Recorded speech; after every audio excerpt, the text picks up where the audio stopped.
자, 우리가 하나님을 아버지라 부르게 된 우리 성도들은 우리 하나님 아버지 안에 있을 때 그때 참 평안과 또 기쁨을 누릴 수 있으리라 믿습니다. 세상이 주는 기쁨은 잠깐이고 우리 영혼을 만족시키지 못하지만 우리가 주님 품에 안길 때, 우리 주님의 품 안에 있을 때 그때 참된 안식을, 참된 평안을 누릴 수 있으리라 믿습니다. 조금 있으면 이렇게 이제 시작이 되고 있는데, 자, 한번 거기 19절 말씀, 14장 19절 말씀에 보면, 조금 있으면 세상은 다시 나를 보지 못할 것이로되 너희는 나를 보리니, 이렇게 되어 있습니다. 그러니까 주님께서 성령의 역사와 또 이제 거기 14장 하반부에 보면 그 성령님의 역사와 역할을 강조하셨지만 제자들의 마음은 계속 불안했습니다. 그래서 또 주님께서 반복해서 그들의 마음을 위로하시는 거예요. 그러면서 오늘 16절 말씀에 조금 있으면 너희가 나를 보지 못하겠고 또 조금 있으면 나를 보리라, 반복해서 말씀하십니다. 조금 있으면, 그러니까 조금만 기다리라라는 이 말씀은 성령의 임재를 통한 영적인 소통을 이야기하는 것이죠. 그러니까 그렇게 이제 십자가를 지시고 또 부활하시고 또 성령님의 이러한 임재를 통한 영적인 소통을 이제 이야기하는 것인데, 아무리 설명해도 제자들이 알아듣지 못했습니다. 그래서 18절 말씀을 보면 또 말하되 조금 있으면이라 하신 말씀이 무슨 말씀이냐, 무엇을 말씀하시는지 알지 못하노라. 조금 있으면 무슨 일이 벌어지는지 도무지 이해를 못하는 이 제자들에게 주님께서 이어서 출산의 예를 드시면서 이야기합니다. 어떻게 보면 더 이해하기 힘들었지만 주님의 의도는 분명했어요. 자, 20절 말씀에 내가 진실로 진실로 너희에게 이르노니 너희는 곡하고 애통하겠으나 세상은 기뻐하리라. 너희는 근심하겠으나 너희 근심이 도리어 기쁨이 되리라 이야기하시고, 21절에 여자가 해산하게 되면 그때가 이르렀으므로 근심하나 아기를 낳으면 세상에 사람 난 기쁨으로 말미암아 그 고통을 다시 기억하지 아니하느니라. 조금 있으면 닥칠 근심과 고통은 해산의 고통과 같은 것이라는 거예요.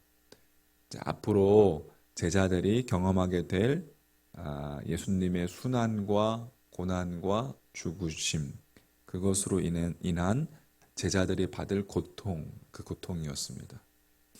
하지만 여자가 아이를 낳으면 그 해산의 고통을 다 잊게 되는 것처럼 성령의 임재를 통한 이제 새로운 주님과의 연합, 주님과의 일치, 그것을 경험하게 될 때 얼마든지 너희들이 고통을 이길 수 있다.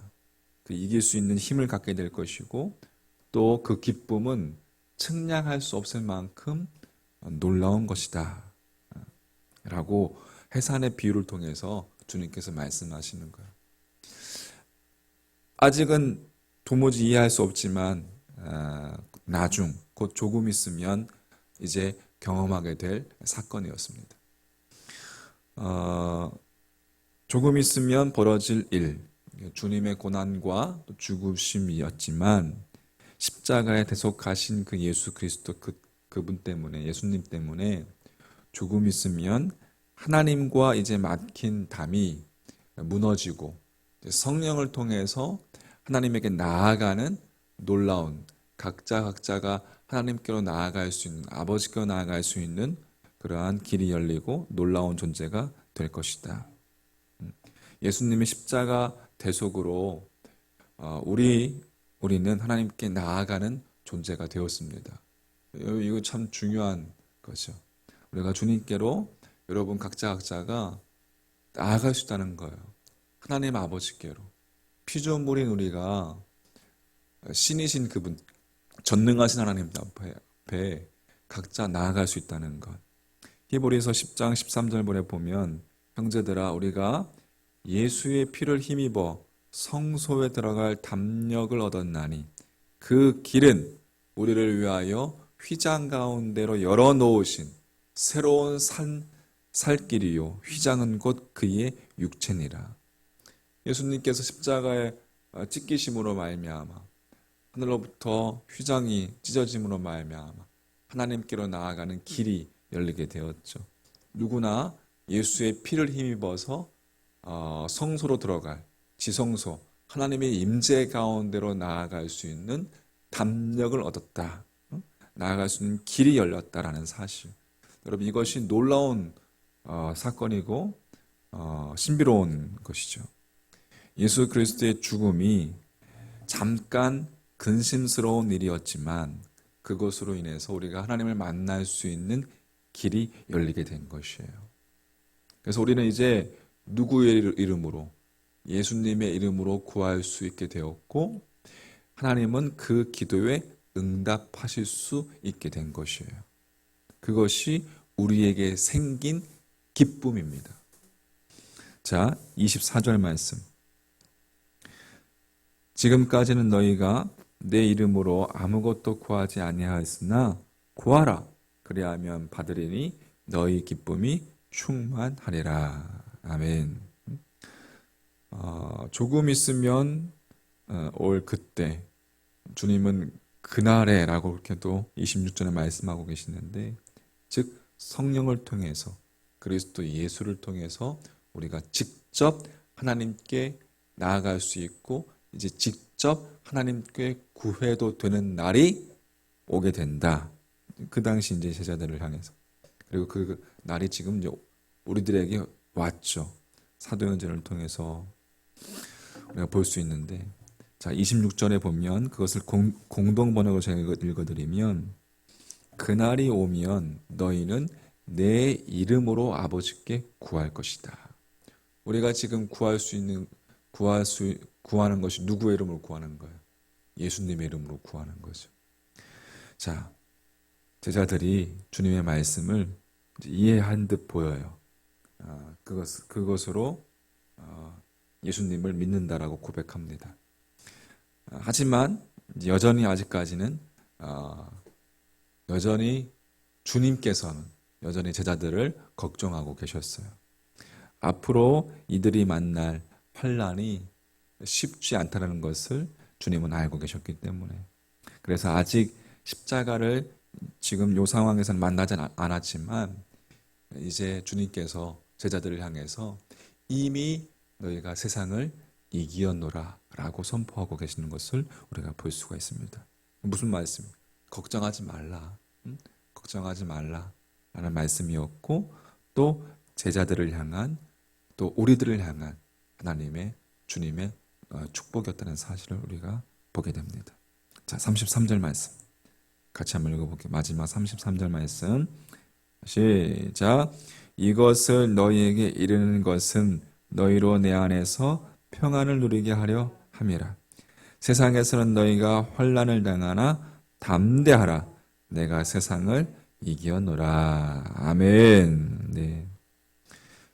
미리 그렇게 우리를 축복하시며 담대하라 라고 말씀하시는 이 주님의 따스한 사랑의 음성을 우리 심령 가운데 새기기를 간절히 소망합니다. 주님께서 말씀하신 조금 있으면 즉 십자가의 죽음과 고통이 마치 해산의 고통 같은 것이지만 아이를 낳으면 그 고통을 다 잊는 것처럼 부활하신 주님을 통해서 성령의 임재를 통한 이제 그 부활하신 주님과의 일치를 경험하게 될 때 우리는 담대하게 하나님께 나아가는 놀라운 존재가 된다라는 사실. 그리고 이제 우리는 주님의 이름으로 구할 수 있게 되었고, 이 제자들에게 약속하신 것처럼 우리에게도 세상을 이기었노라 이렇게 축복하시는, 그래서 우리가 평안을 누리게 된다는 이 축복, 제자들에게 하신 이 약속은 오늘 우리에게도 동일한 약속인 줄 믿습니다. 할렐루야. 평안하십시오. 평안이라는 것은 세상이 주지 못하는 평안, 하늘에서 주시는 평안, 하나님 주시는 평안, 그 평안의 속성은 영혼의 속성을 가지고 있어요. 평안. 평안하시기를 주님의 이름으로 축복합니다. 주님 안에서 세상이 알지 못하는 그 평안을 맛보고 오늘도 우리에게 기쁨을 주시는 그 주님을 바라보시는 하루가 되시기를 다시 한번 주님의 이름으로 간절히 축복합니다. 아멘. 기도하겠습니다.